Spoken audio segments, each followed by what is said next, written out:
Welcome, guys. My name's Jeff. That's my wife. This is My Wife Still Likes Me. And on this episode, we're on a road trip. I don't know what we're doing. I have no idea where we're going. We're going that way, but we got to go this way first. So, welcome to the truck. No kids. Hopefully you can hear us. There's no funny noises. Anyway, today we are going to talk about, is chivalry dead? Right? Meaning, I don't know. But have we come to the end of the era where we open and close doors for our wives and or husbands, where we take care of each other, we do things just to be men, if that makes sense? I don't know if that's the right word. What do you think? I mean, chivalry and just, I think the word, you know, what I love about our marriage is the fact that nothing is normal. No. So we're going to roll with the punches, my friends, and hope for the best. Camera angle is going to suck, but this is us. Chivalry, I think, has taken on a new context because part of my nerdiness, I guess, is probably the best way to look at it. Oh my gosh, why is it being dumb today?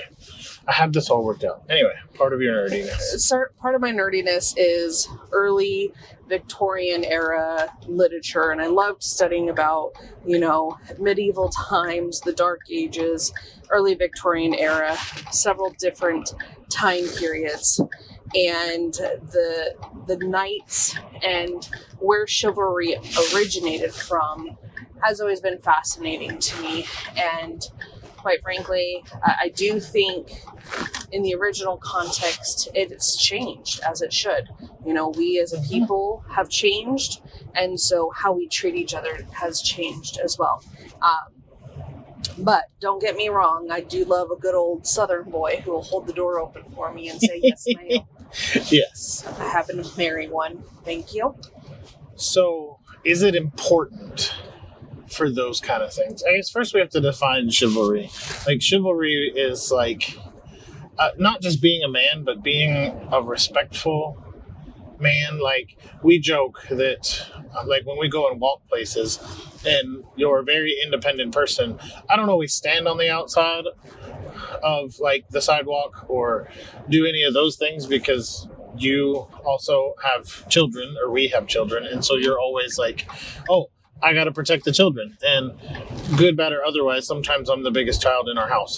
But how do we define this first? And while you're explaining that, I'm going to fix this. For me, I do feel like chivalry is more, it's evolved into more of a showing that respect and affection for your significant other. And I do feel like it's evolved to go both ways, because part of chivalry in its original era, talking like knights and things like that, was just a physical limitation. Because, I'm gonna nerd for a second, but like, they held doors open because women in that time period couldn't physically bend over properly because of the boning in their corsets and all of the stuff that they wore. They had hoop skirts in different time periods, and so it was physically difficult for them to open the door. And so some of it was some physical limitations, and so the men of that period were helping out the women. It was a sign of respect. And there's more to it. I'm just going off the top of my head. But now, yeah, there's that mutual respect for your fellow human being, but mostly your significant other. There's times where you've got your hands full. I'm holding the door open for you. I still find that as part of chivalry. Oh, yeah. Is it necessary? Like, would our marriage survive if I didn't hold doors open for you, or go out of my way to get Starbucks when I'm out on a work trip or whatever and coming back? Would it matter? I don't want to say our marriage would end. But I definitely think it is necessary in a relationship, a serious relationship, because it's not about the act itself. It's about the thought that goes into the act. Sure. You don't have to, and my husband, for context, gets mad at me when I open my own door. My kids have now picked up on this, and they will go out of their way to open the car door for me. And so now he gets irritated because he's like, that's my job. But in humor, but at the same time, it rubs off on the people that are around you. People notice it. And so if you didn't open the door, I'm not going to, say the D word because you didn't open the door. Yeah. But if you stopped those thoughtful pieces, it would harm our relationship. Okay. Because again, it's not the act; it's the thought behind the act.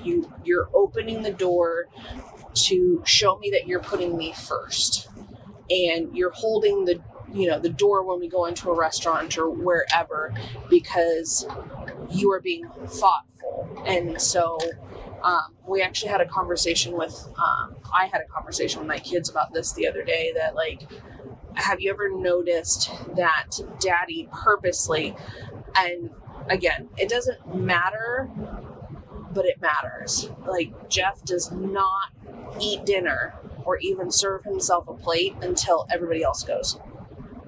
And so for me, that's the thing in our extended family, all the guys will fight over who goes last. It's hilarious, but it's a really good indication that we picked the right guys, because they have that servant mindset. If one of the guys is just, famished because it's happened and they happen to go before one of the other guys, it's not a huge deal, and it's an unspoken, really funny competition between the guys in our family. However, at the end of the day, it's about that thought process of, I'm putting you first. I am prioritizing you to show you that I care. And so for me, I don't think chivalry is dead. I simply think that it's evolved. Sure. I don't think it's dead. I think it has to be a priority, or eventually what becomes a habit. So things like, for me, it's, I'm the last one to eat. I open the door for you. I open the door for our kids. As often as possible, you don't have to put gas in your car. Your car is clean. And I maybe have the wrong understanding of the word chivalry, but just going out of my way to make sure that the little things matter. And then the other side of that is, it's not expected. Or like yesterday or the day before, you were working at dinner time, and so you told me, hey, I'm going to be a little bit eat, because I will just sit and wait for you. And then there's some days, like Wednesdays for our house is incredibly busy, and so are Thursdays. So there's some days I'm just going to say out loud, hey, I'm going to eat because I got to go. Your dinner's ready. Because in our house, I cook most nights. Yeah, but then there's other times, like last week, I knew that you needed to get in and out of the house on Wednesday, and I had plans. So, rather than make you cook, I did a crockpot dinner, and I made dinner. Oh, that was so good. Crockpot enchiladas. Yes. But it's that thoughtfulness of, we have a lot of things going, and hence why we're in the truck right now is, you've got to think about those other things. We had a lot of prep work that went in, and this is why the last show was a solo show, is because we have a lot of things going on behind the scenes right now. A lot of it with work, but, life gets hectic, and sometimes we have to adapt. But, and when we talk about chivalry, it has changed. I don't expect Jeff to go around in a knight, or full suit of armor, riding around on a white horse, or in our case, a truck. defending me from, I'm not a damsel in distress. And so, how can we help each other fight battles? And I think that's where some of the meaning behind chivalry has changed. Every day we're fighting a battle, and we've talked about this a couple times. It's us against the world. Mm-hmm. It's us against the problem. And so easily there's times where life gets hectic, you get stressed, you don't know if you're going to be able to rub two nickels together to make rent, or whatever that situation is. It's so easy to bicker against each other, because so many times you take out your frustrations on the people that you love the most and end up hurting them the most. But when we go back to chivalry, how are you helping each other fight those battles? Back in the day, full suit of armor, women in ridiculous dresses, not something that we can do. Now, women are stronger. Women are able to take on more things. We have pockets again, which is phenomenal. If you have questions about the pockets comment, ask in the comments. But realistically, our battles look different. The dragons of this age look different than what they did when we had knights. And so what did those battles look like? How can we help each other, protect each other? And sometimes it's protecting each other from ourselves. So when we think chivalry, it's not just about the open door. It's about making that conscious effort to help each other out. Yes. I like that one. Conscious effort to help each other out, because I think chivalry goes both ways. Mm-hmm. And I'm totally drawing a blank on things you do for me, so you're going to have to shout yourself out. Because I try to do, like, the doors and the gas and the laundry. I plan the menus, and I do a lot of the heavy lifting with a lot of the decisions that we make. Christmas is my time to shine. I do, and not that you don't, but I do most of the Christmas and birthday and holiday shopping. I do a lot of the coordinating between us and the families to make sure that kind of stuff happens. And I will say it once, I will say it again. Men, don't forget your wife when it comes to Christmas time, especially her stocking.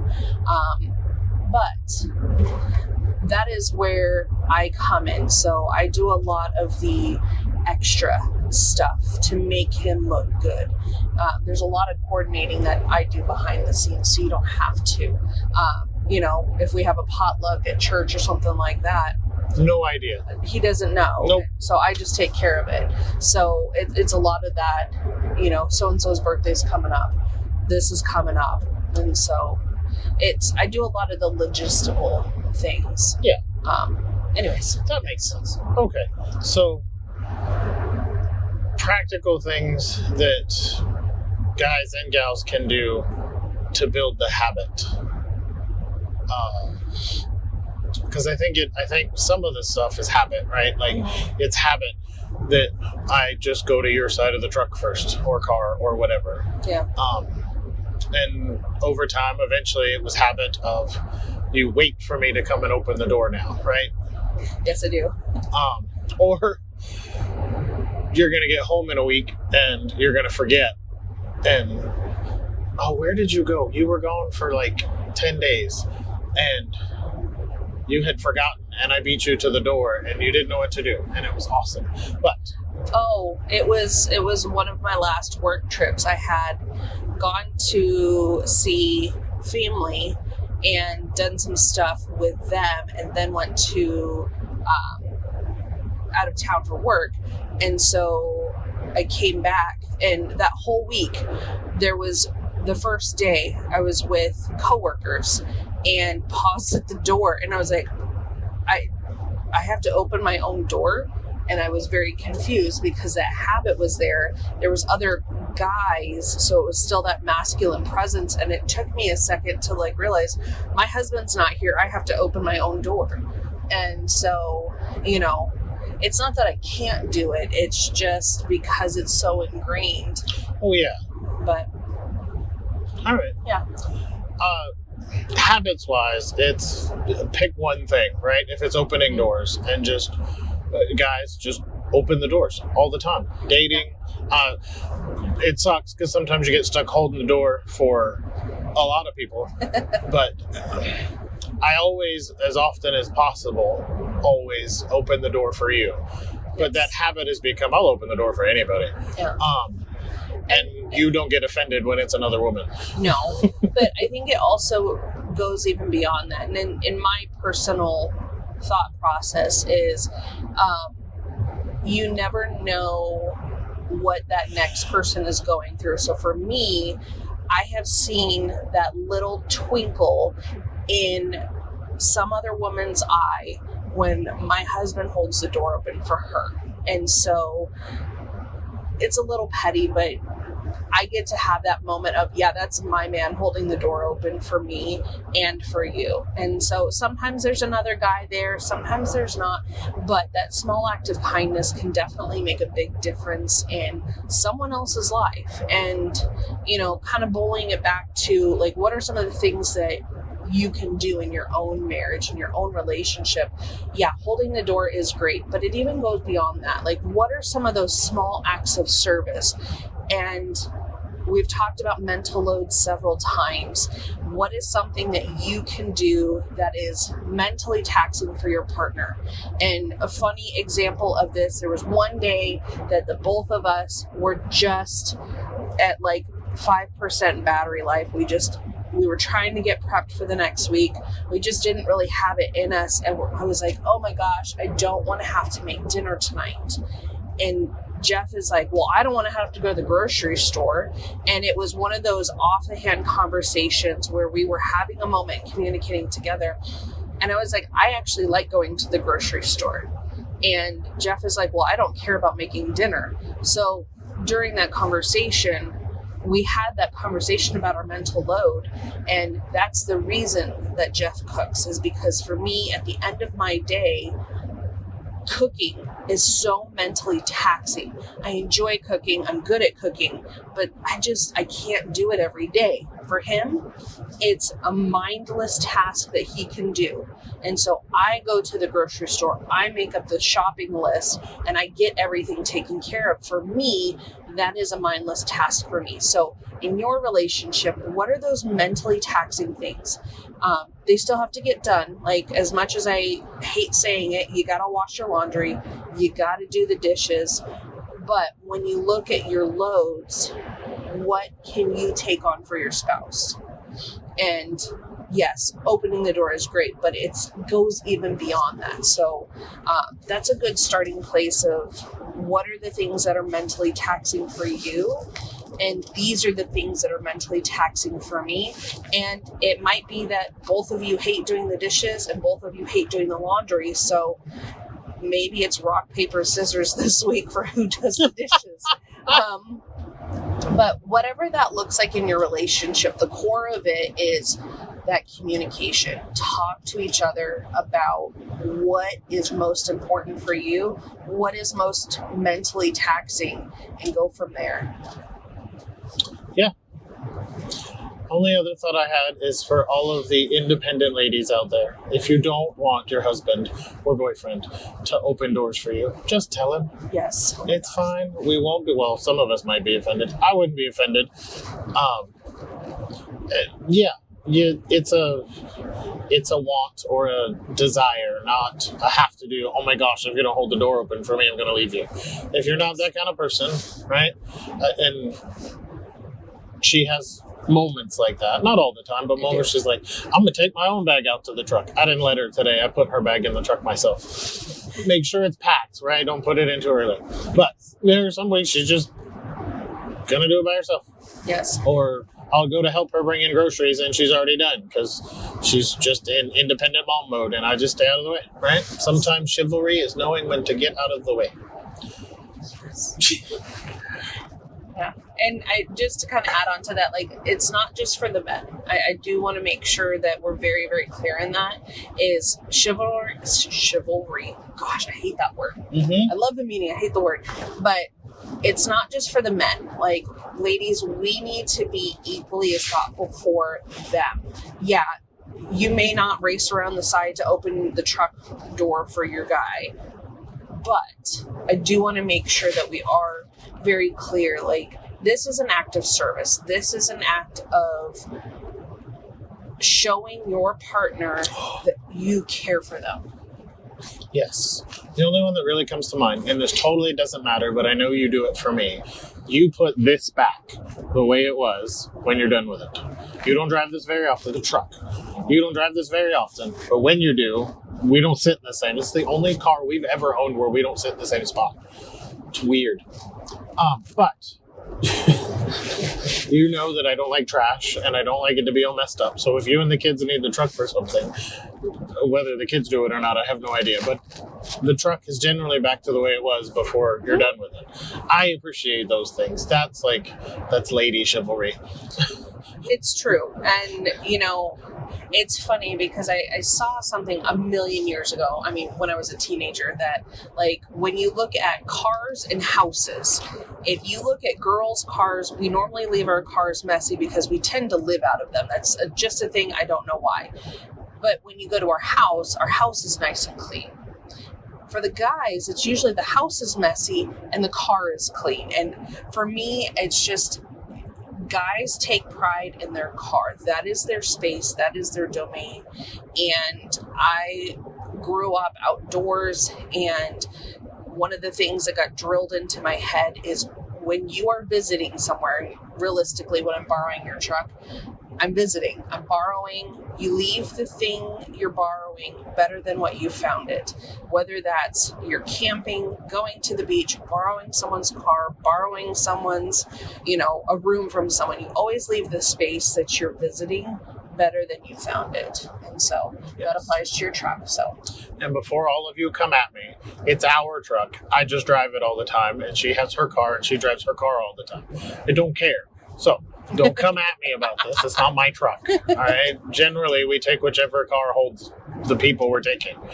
Our car doesn't fit 5 people. The truck does. Yes. I prefer my fun car, and it's his truck. So, I mean, it's ours, and I know it's ours, but he's the primary driver. Yes. All right. As always, we are not mental health professionals. If you need help, finding a therapist is okay. Find a coach, find somebody. If you want to go through premarital type counseling through the SYMBIS system, you can ask us. We are licensed to do that. But all of your other mental health issues, ideas, thoughts, concerns, seek professional help. That's okay. My name's Jeff. That's my wife. This is My Wife Still Likes Me. You can find us on the socials, and we'll see you next time. Later.